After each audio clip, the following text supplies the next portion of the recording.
बिस्मिल्लाहिर्रहमानिर्रहीम। तो दोस्तों आज हम बात करेंगे एक्सेल के अंदर स्टूडेंट फीस रिकॉर्ड को कैसे मेंटेन किया जाता है। तो सबसे पहले हम यहाँ पर अपना डाटा स्टार्ट करेंगे जिसमें हमारे पास सीरियल नंबर वन सीरियल का कॉलम होगा जिसमें हम नंबरिंग करेंगे। और इसके बाद नेक्स्ट हमारे पास यहाँ पर नेम होंगे और नेम के बाद जो भी आपके कोर्सेज होंगे वो यहाँ पर आपको ऐड करने हैं। कोर्सेज हो जाएंगे। कोर्सेज के बाद यहाँ पर आपका फीस जो स्ट्रक्चर होगा वो आएगा। इसके बाद आप यहाँ पर जो है वो इंस्टॉलमेंट करके भी आप पेमेंट ले सकते हैं। तो जैसे मैंने यहाँ पर 3 इंस्टॉलमेंट के अंदर रखना है तो मैं फिलहाल 3 इंस्टॉलमेंट के अंदर रख लेता हूँ। तो आप इससे ज़्यादा और कम भी रख सकते हैं। और इसके बाद फिर यहाँ पर हम टाइप करते हैं पेड। पेड के बाद फिर हम यहाँ पर लिखेंगे बैलेंस और उसके बाद यहाँ पर हम टाइप कर देंगे रिमार्क्स। अब यहाँ पर क्या कर लेते हैं, हम इस पूरे फॉर्मेट को यहाँ पर एडजस्ट कर लेते हैं। इनकी अलाइनमेंट सेंट्राइज कर देंगे, मिड में कर देंगे। और अगर साइज यहाँ पर आपको इंक्रीज करना है तो आप यहाँ से जो है वो साइज भी इंक्रीज कर सकते हैं, बोल्ड टैलिक फॉर्मेट जो भी आपको रखना है। अब एक एरिया जो होगा आप इस तरीके से सेलेक्ट कर लीजिएगा। उसके बाद यहाँ पर आप इनको बॉर्डर दे दीजिएगा। अब यहाँ आपको सीरियल नंबर ऐड करने हैं, आपको नेम ऐड करना है और आपको कोर्सेज यहाँ पर आपको ऐड करने हैं। अब देखें यहाँ मैंने कोर्सेज कौन कौन से लिखने हैं। अब जैसे हमारे पास एक CIT कोर्स है, एक ADIT कोर्स है, एक हमारे पास ग्राफिक्स है।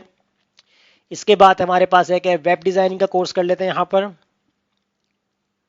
वेब डिजाइनिंग हो गया और इसके बाद हम यहाँ पर ऑटो कैड ऐड कर देते हैं। और फिर हम यहाँ पर आते हैं 3D एनिमेशन और इसके बाद यहाँ पर हम ऐड करते हैं वीडियो एडिटर और अकाउंटेंट। और लास्ट जो होगा हमारे पास यहाँ पर कोर्स नेम, तो एक कोर्स हम यहाँ पर ऐड कर देते हैं MS ऑफिस। तो ये कोर्स की लिस्ट हमारे पास आ चुकी है। अब इसी के हिसाब से जो है हमारे पास यहाँ पर फीस स्ट्रक्चर होगा कि कितना जो है कोर्स का जो अमाउंट है वो आपको यहाँ पर लिखना है एज अ फीस। तो जैसे CIT की फीस यहाँ पर हम कर देते हैं 5000 और ADIT की जो फीस है इसको हम कर देते हैं यहाँ पर 15000। ग्राफिक्स हम कर देते हैं 8000। वेब डिजाइनिंग हम कर देंगे यहाँ पर 10000 और ऑटो कैड हम यहाँ पर कर देंगे 12000। 3D एनिमेशन हम यहाँ पर 14000 कर देते हैं। वीडियो एडिटर हम यहाँ पर 9000 और अकाउंटेंट 6000 और MS ऑफिस जो हम यहाँ पर 5000 कर देते हैं। तो ये फीस स्ट्रक्चर्स जो एक्यूरेट होगा उसी के हिसाब से आपको यहाँ पर अपनी फीस अमाउंट लिखनी है।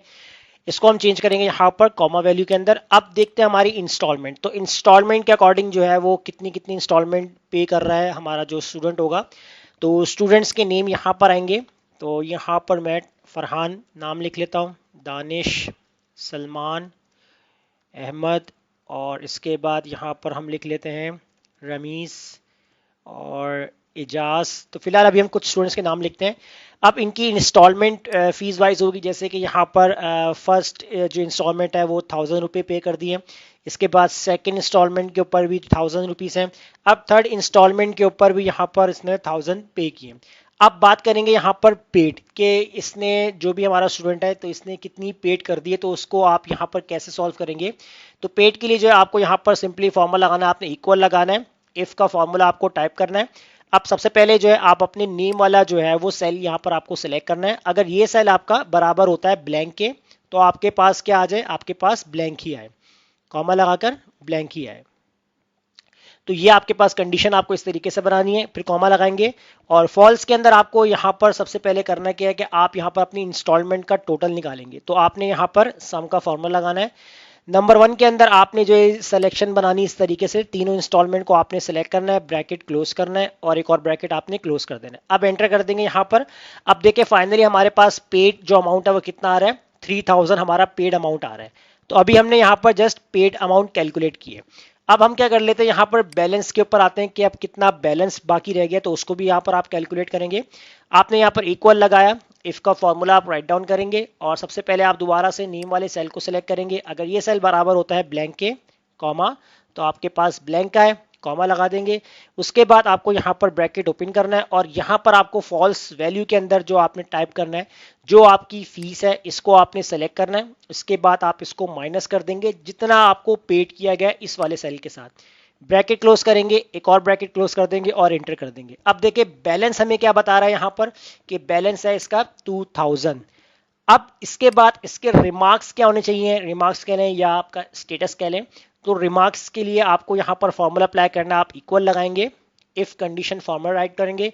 सेम लॉजिकल टेस्ट के अंदर नेम वाले सेल को सिलेक्ट करेंगे और यहाँ पर इक्वल लगाएंगे, double quotation open double quotation close comma, अगर ये सेल ब्लैंक के बराबर है तो आपके पास ब्लैंक ही आए कॉमा। अब फॉल्स कंडीशन के अंदर आपको क्या करना है यहाँ पर, तो यहाँ पर आपने दोबारा से जो है वो इफ का फॉर्मूला राइट डाउन करना है। अब इसके लिए लॉजिकल टेस्ट आपको क्या करना है, आपने ब्रैकेट ओपन किया और ब्रैकेट ओपन के अंदर सबसे पहले आप जो है यहाँ पर चेक करेंगे कि आपकी फीस और आपका जो पेड है वो दोनों बराबर है या नहीं। तो आपने फीस को सिलेक्ट किया, आपने कहा अगर ये सेल बराबर होता है किसी के पेड वाले सेल के कॉमा, तो आपके पास क्या प्रिंट हो जाए, तो डबल कोटेशंस के अंदर हम प्रिंट करवा देंगे यहां पर फुल पेड। तो यहां मैंने टाइप कर दिया full paid double quotation close comma.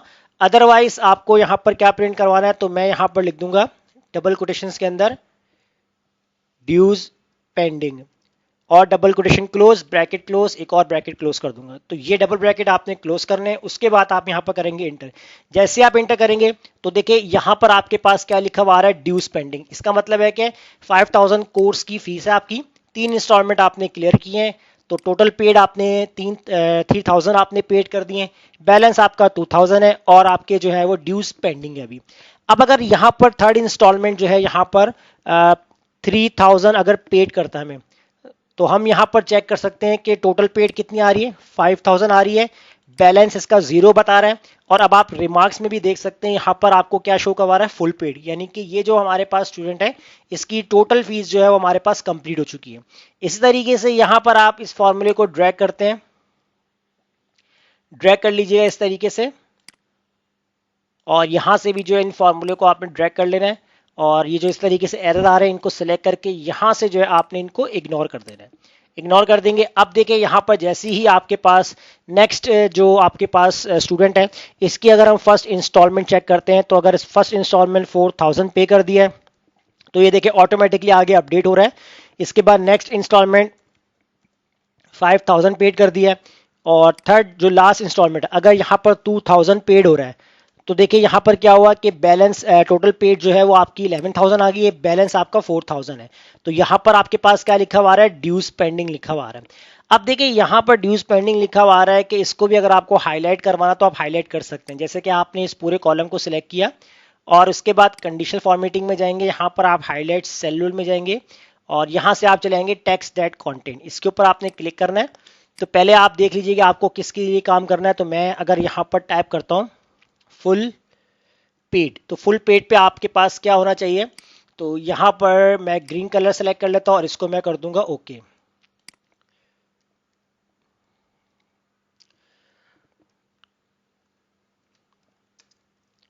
Full paid और उसके बाद यहां पर कर दूंगा ओके। तो ये देखिए आपके पास जहां जहां फुल पेड है वहां पर ग्रीन से हाईलाइट हो रहा है।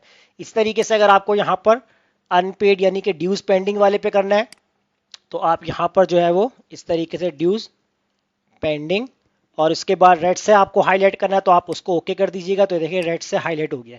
अब जैसे ही इंस्टॉलमेंट आपकी यहाँ पर पूरी होती जाएगी 2000 और इसके बाद यहाँ पर आपने लिख दिया 2000 और अब यहाँ पर 4000 है आपके पास, तो 4000 अगर हमने कंप्लीट कर दिए तो ये देखें ऑटोमेटिकली पेड भी कंप्लीट बता रहा है, बैलेंस 0 बता रहा है और रिमार्क्स के अंदर यहाँ पर फुल पेड बता रहा है। तो ऐसे पूरा एक फीस स्ट्रक्चर जो है आप स्टूडेंट के रिकॉर्ड को मेंटेन कर सकते हैं एक्सेल के अंदर, जैसे मैंने आपको आज की क्लास में बताया। तो उम्मीद करता हूँ आज का टॉपिक आपको जो समझ में आ गया होगा। वीडियो अच्छी लगी लाइक कीजिए, फ्रेंड्स में शेयर कीजिए और हमारे चैनल को सब्सक्राइब करना मत भूलिएगा। मिलते हैं नेक्स्ट वीडियो में, शुक्रिया।